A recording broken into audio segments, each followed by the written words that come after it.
नमस्कार, जय हिंद, वंदे मातरम। आप देख रहे हैं परिहार विजय पर।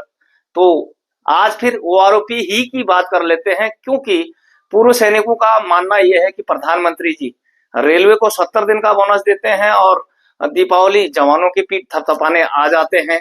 बड़ा सा रहस्य है। तो आपको यदि लगता है कि आपके मांग पत्र या आपकी मांग या आपका विरोध पीएमओ तक नहीं पहुंचता या प्रधानमंत्री जी को पता ही नहीं है, तो आप गलत हैं। हर एक चीज वहां पर पहुंचती है। इसलिए उन्होंने देखा कि अब 10 साल ओआरपी के हो गए हैं, यानी 2014 से 2024 decade celebration of ORP third के बाद मानेक जनरल मानेक शाह स्टेडियम में पूर्व सैनिकों को बुलाया जाएगा 7 और 8 नवंबर को।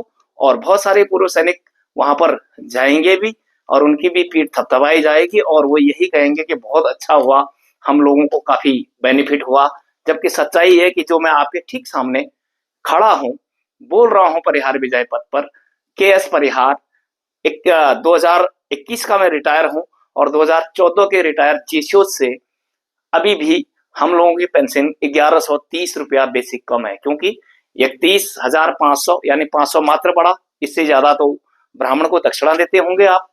और जो 2014 जुलाई तक के रिटायर थे, उनका है 32,630। तो आप समझ सकते हैं कि गंगा किधर बही। फिर भी लोग वाहवाही करते हैं एमओडी के वेबसाइट पर बहुत सारी कि देश को ये मिला, वो मिला, सैनिकों को ये मिल गया। तो वो उन लोगों का वीडियोज देखिए कि कौन लोग वहां पे जाने वाले हैं। पहले देखिए ये वीडियोज। धन्यवाद करना चाहता हूं कि सरकार ने ओआरओपी 3 का रिवीजन एकदम टाइम से रिवीजन करके दिया और एरियर भी उसी महीने सबका पे कर दिया। इससे हमारे भूतपूर्व सैनिक बहुत गर्व महसूस कर रहे हैं।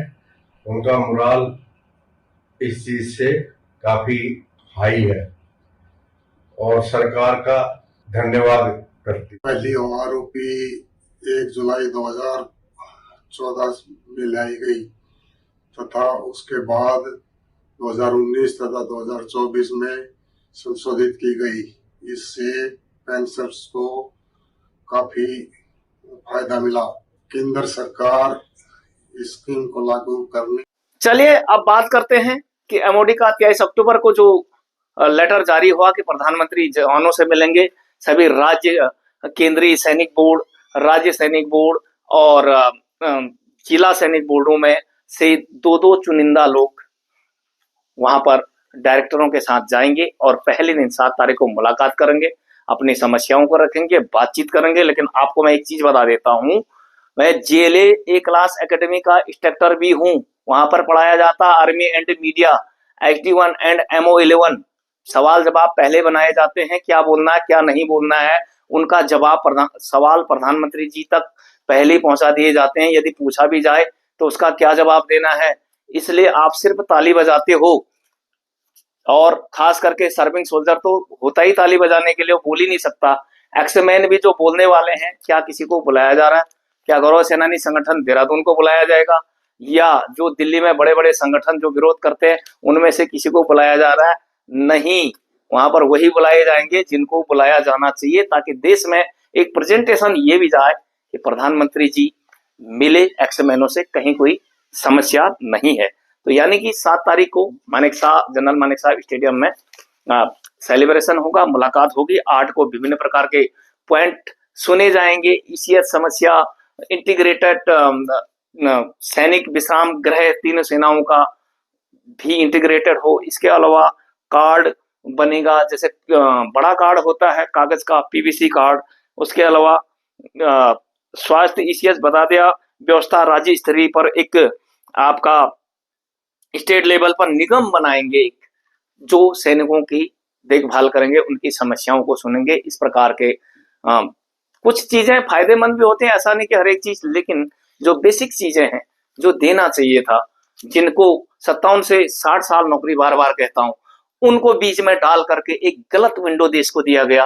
कल को पैरामिलिट्री फोर्सेज मांगेंगे, कल को जो एनपीएस ओपीएस चल रहा है सिविल कर्मचारियों का, 60 साल वो भी नौकरी करते हैं, 60 साल हमारे उच्चाधिकारी भी नौकरी करते हैं, तो ओआरपी आखिर है किसके लिए, वो भी मांगेंगे। क्या देश को एक गलत विंडो नहीं मिला?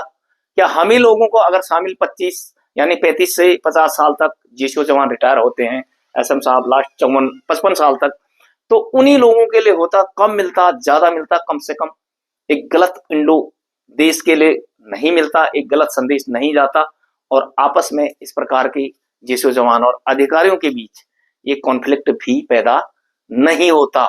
इसका जिम्मेदार कौन है?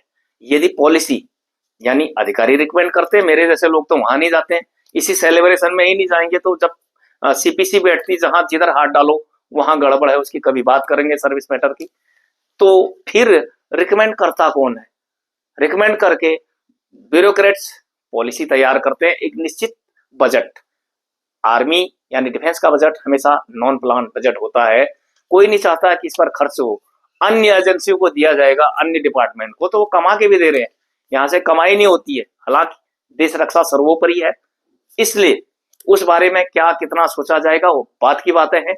और जब ब्यूरोक्रेट्स पॉलिसी बनाते हैं तो अंत सिग्नेचर करता कौन है? सिग्नेचर गवर्नमेंट करती है। आपको एक छोटी सी याद दिला दें, 6th सीपीसी में 1.78 वृद्धि का प्रस्ताव गया था, जिसे गवर्नमेंट ने 1.86 कर दिया।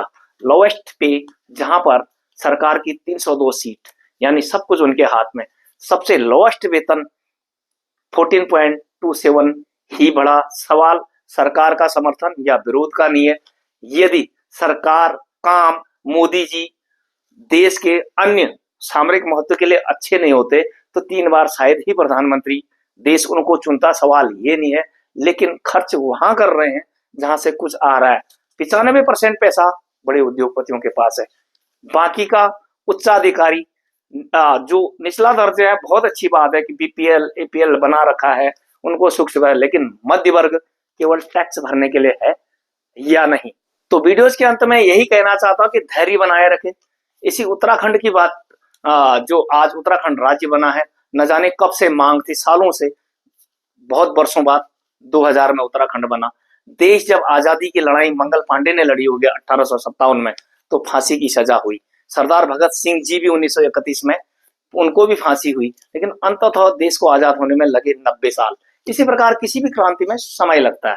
अभी हम लोगों को कुछ ही समय हुए हैं, अभी ओआरओपी के भी 10 ही साल हुए, जो डिकेट्स ऑफ 10 ईयर सेलिब्रेशन यहाँ पे हो रहा है। तो किसी चीज के परिवर्तन में कुछ ही लोग आगे आते हैं। जब देश आजादी के लिए लड़ रहा होगा तो किसी किसी को तो पता ही नहीं चला होगा अंग्रेज कब आए थे और कब चले गए। इसलिए कुछ एक लोग ही खड़े होते हैं हमेशा। आप उन लोगों में से हैं। संघर्ष की लड़ाई जारी रहनी चाहिए, चाहे कुर्सी पर कोई भी बैठा हुआ। सवाल राजनीतिक पार्टी के विरोध का नहीं है, सवाल है अपनी मांगों को लेकर। जो कुर्सी पर सर्वोच्च पद पर होगा उनके पास जाया जाए, उन तक मांग रखी जाए, लेकिन वो मिलते किससे हैं वो अलग विषय हो जाता। लेकिन हम लोगों को अपनी मांग हर समय बरकरार रखनी चाहिए, ताकि हमें मिले या न मिले, आने वाली पीढ़ी के लिए हम किस प्रकार का प्लेटफॉर्म देके जाएं, ये हर एक सैनिक का ध्येय होना चाहिए। तो इन्हीं बातों के लिए आज के वीडियो का समापन करते हैं, और उन लोगों को भी धन्य हो जो वहां जा रहे हैं। क्या पता देववाणी, ईश्वरीय वाणी आपके मुंह से कुछ निकल जाए, आप कुछ बेहतर कहें, तो उस चीज की उम्मीद। और देखिए 7-8 नवंबर को क्या होता है। तो बने रहे प्रहार विजय पथ के साथ। जय हिंद, नमस्कार, वंदे मातरम।